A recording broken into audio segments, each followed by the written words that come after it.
Hi, I'm Todd Gale. I'm with Life 100.3 Christian Radio just north of Toronto. Hi, guys. Hey, how are you? Hello. Thanks for chatting with us. The new movie, Unbreakable Boy, I could read the synopsis, but Zachary, I'd love to hear it from you. What is Unbreakable Boy? Take us on a journey of. The quick synopsis is Scott and Teresa, young couple. They meet by chance in a store. They, immediately things click, but on their third date, they end up getting pregnant. They're not sure what to do, but they're like, hey, I think we should see this through. Let's have this baby, and we'll figure it out as we go.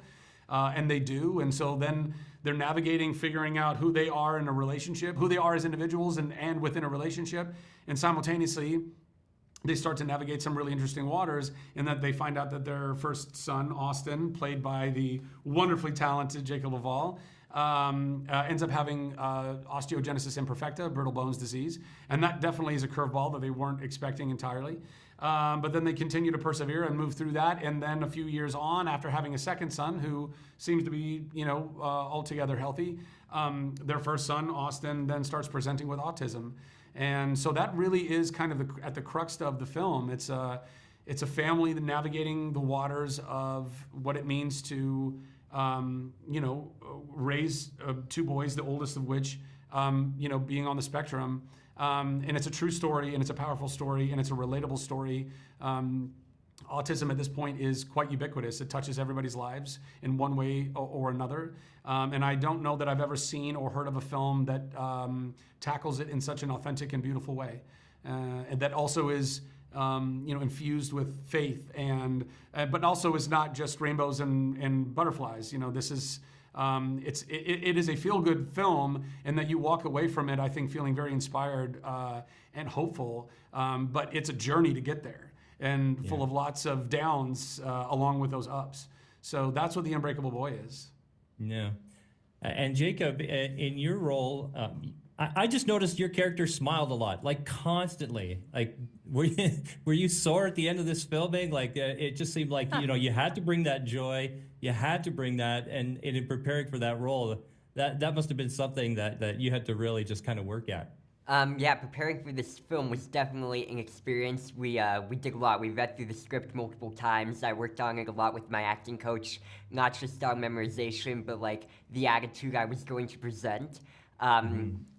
Like halfway, or like not even halfway, I'd say like close to the start of filming, we all actually got to meet the real Lorette family, and so that was definitely helpful because we were able to see like who they are in real life and how we should go about portraying them, how we should behave to show what this type of family is. But Jacob, just so you know, has a natural disposition of positivity. I mean, Austin has this beautiful natural disposition toward positivity, but so does Jacob. Jacob was wonderful to work with. You were always bringing a positive energy to set, and just has a wonderful soul. So I don't know.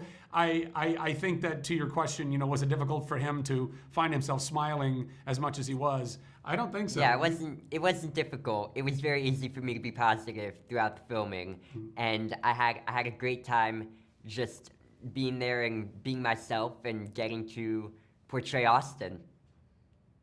Zach, I got to ask you, in the synopsis, Scott's character is described as having a growing faith. So could you describe that and how it relates to his relationship with Austin and his other son, and how that all worked together? Yeah, I mean, I think that, when you first meet Scott, and for a lot of the film, I mean, really kind of all the way up to the end of the film, Scott's trying to do what we all do, which is be his own master, be in control. And a lot of that has to do with his own kind of psychological imbalances with OCD.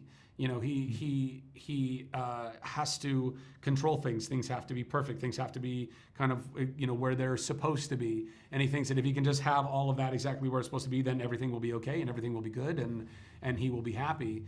But God has other plans. God throws him lots of these curveballs. He says, no, you're going to have a child that not only has osteogenesis imperfecta, but that has autism. And then that really, I think, as it would with any parent, it challenges your ability to then control, You know, we all want to be in control, and God says, no, no, no, you're not in control. I am in control. And so through that, and through that really kind of, you know, beating Scott down in his ego, it breaks him, but in a beautiful way, right? It breaks his pride, it breaks his ego, but it doesn't break his soul. And in that, it starts bringing him back to, or really to, faith for the first time, and accepting what this other beautiful journey that he did not think he was going to be on, but is indeed on. Embracing that, embracing his son, seeing the beauty that God is bringing through his son, you know, this beautiful optimism, this beautiful joy, this beautiful radical acceptance that his son is an example of, you know, and that he only would have found had, you know, through this beautiful soul that his son is and was. Unbreakable Boy, we're looking forward to seeing you both, and we want everybody to go see the movie. Zachary and Jacob, thank you for your time, and we can't wait to see you. Thank you very much. Thank you so Thank much. you so much.